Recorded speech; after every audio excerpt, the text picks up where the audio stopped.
one last look at your gorgeously pressed seams because it's time to move on to getting your quilt top turned into a full-fledged quilt.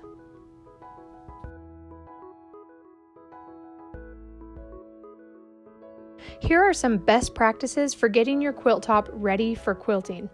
I'm starting with a 64-inch square quilt top.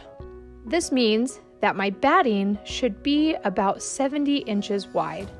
Then my backing should be about 76 inches wide or more. It's always okay to have extra backing, better than not having enough.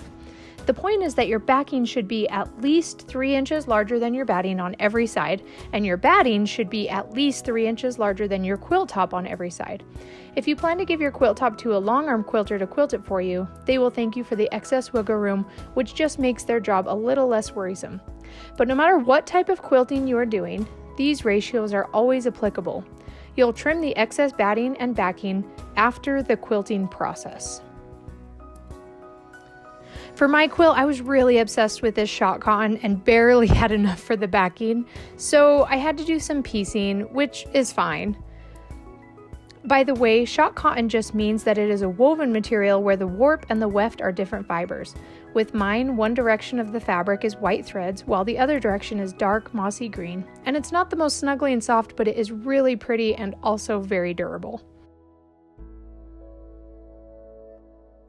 You can see here that my backing has quite a few seams in it, but I did my best to make as many of those seams horizontal whenever possible, because I knew that I would be quilting mine on a stand-up long arm machine, where the backing is more manageable if the seams run parallel to the quilting frame bars.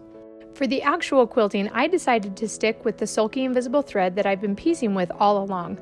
Not only will it allow the quilt to stay soft and functional despite how densely I'm going to be quilting it, but it will add all the texture without any color, which could detract from the beautiful fabric that I've worked so hard to showcase.